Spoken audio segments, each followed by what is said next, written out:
O professor precisa saber muito bem desse processo de evolução da alfabetização na criança, para saber juntar quem com quem e para saber também fazer a interferência na hora certa, né, Regina? Porque se pega uma criança como a Carolina aqui, que está escrevendo o N espelhado, ela vai escrever para sempre o N espelhado? Não. Como é que ela vai descobrir que o N não é ao contrário do que ela está escrevendo? Ou ela vai ter que comparar com o N certo, né, quando tem um abecedário, ou o professor vai ter que mostrar. Então o professor precisa saber, conhecer todas as fases de alfabetização para saber que intervenção fazer. Não é espontâneo. O processo de aprendizagem não é espontâneo, ele é conduzido, e é conduzido pelo professor, que precisa ter o conhecimento dessas fases de alfabetização e o conhecimento didático para saber como fazer a interferência. A criança não aprende sozinha.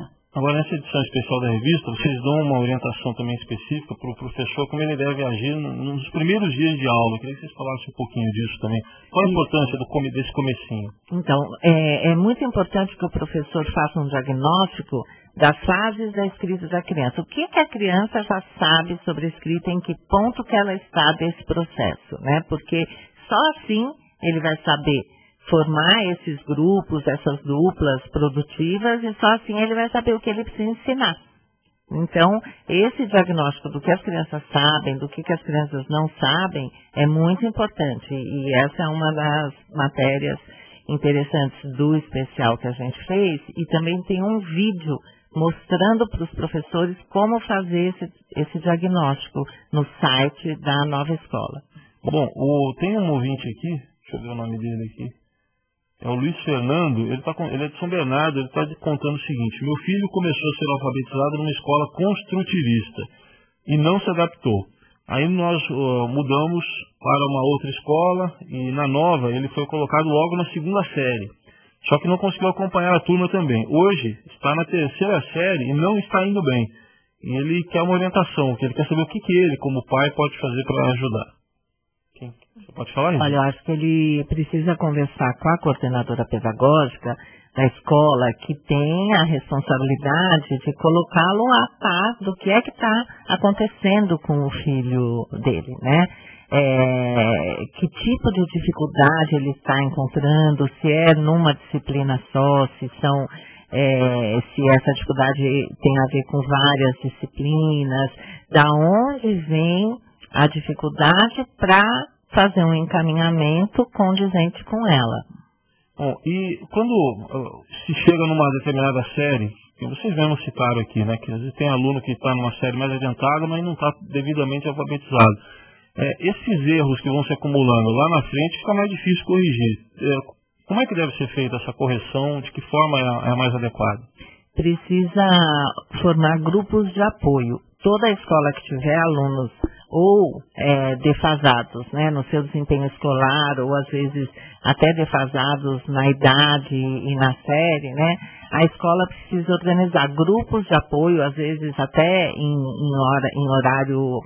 outro turno, né, se a criança estuda de manhã, então precisa ir à tarde para poder ter aulas de reforço. Precisa corrigir essa discrepância do aluno em relação aos demais o quanto antes. Hoje, não só em alfabetização, mas em qualquer disciplina, qualquer área do conhecimento que seja tratada na escola, não é praxe, não é interessante esperar o final do ano para fazer aquelas malditas recuperações que duram uma semana e você vê as mesmas coisas que você viu o ano inteiro concentrado numa semana para fazer uma prova e passar de ano ou não.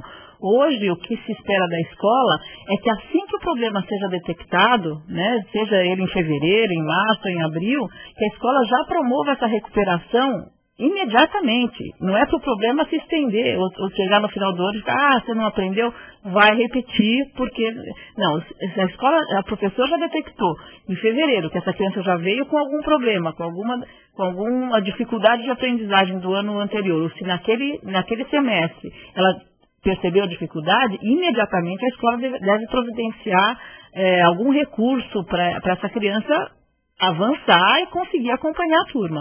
Ontem eu estava lendo aqui a Nova Escola, né, a revista, e me chamou a atenção, eu acho que é uma boa dica para os pais, que o pai tem que acompanhar o passo a passo, acho que não basta ir lá na reunião bimestral, para ver o boletim só lá, a cada 2 meses eu viro pai e mãe e vou lá e vejo como é que está o filho. Mesmo porque o boletim, né, Raíssa, o boletim não diz onde está o problema. O B, o C, o 5, o 7 ou o 8 não diz qual é o problema, né? Então, o acompanhamento diário é muito importante. Então, e aqui na página 18 da nova escola, tem aqui as expectativas para cada ano, né? Eu queria que até se falasse um pouquinho aqui, resumidamente, para que os pais possam acompanhar, né? A cada ano tem as expectativas esperadas aí, para que o aluno possa atingir e aferir a sua alfabetização. Aqui no especial de alfabetização, a gente colocou expectativas para o primeiro e para o segundo ano, porque teoricamente seria o ciclo da alfabetização, né? O ciclo que a alfabetização deveria estar, o processo inicial de alfabetização deveria estar concluído. Isso foi tirado das expectativas de aprendizagem de língua portuguesa da rede municipal de São Paulo, que acertadamente o ano passado, né, Regina, eles fizeram de todas as disciplinas. Então aqui, acho que está de uma maneira resumida, mas enfim, temos aí várias coisas que os pais podem prestar atenção, mas isso na verdade é um guia para o professor. Os pais podem prestar atenção, mas é um guia para o professor. Então tem habilidades referentes à comunicação oral, à leitura e à escrita e produção textual. Então, assim, tem... vamos pegar um exemplo, assim, apreciar textos literários, está aqui na expectativa de aprendizagem do primeiro e segundo ano.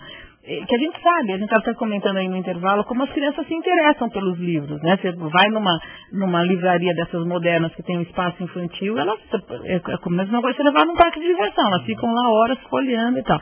Então, é comum que a criança se interesse por um texto infantil bem escrito e bem lido. Então, se a criança não está se interessando, talvez seja a oportunidade do pai falar para o professor que ela não tem interesse, o que a escola poderia fazer. Então, na verdade, a função dos pais nessa fase de alfabetização não é alfabetizar e nem procurar suprir deficiências que a escola tem, é informar a escola, informar o professor para que esse professor faça as intervenções necessárias para atingir essas expectativas de aprendizagem. E em relação à escrita, os pais podem esperar que até os 7 anos as crianças já saibam ler e escrever, embora ainda cometam alguns erros de ortografia. Então aí a orientação aos pais, que é importante também.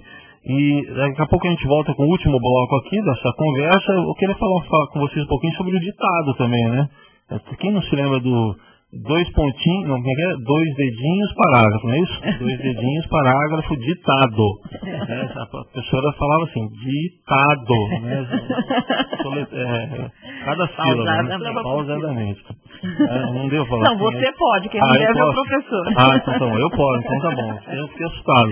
Mas por que o professor não pode falar assim, Regina? Então, uma das fases da alfabetização da criança é justamente quando ela pensa que a escrita é silábica, que basta uma letra para cada sílaba. Então, por exemplo, macaco, M-A-O, seria suficiente. Se ela morasse no Japão, ela já estaria alfabetizada, porque a escrita japonesa é mesmo silábica. Mas a nossa escrita, ela não é silábica, ela é alfabética. Então, uma letra só é insuficiente, precisa de mais letras, né, para escrever e para cá e para o cor do macaco. Então, quando o professor faz assim pausadamente esse ditado, ele está induzindo a criança a pensar que a sua hipótese é correta mesmo, né? Macaco, 3 letras, está bem. E o ditado hoje ainda é muito usado? É uma boa ferramenta para avaliar se a criança está alfabetizada?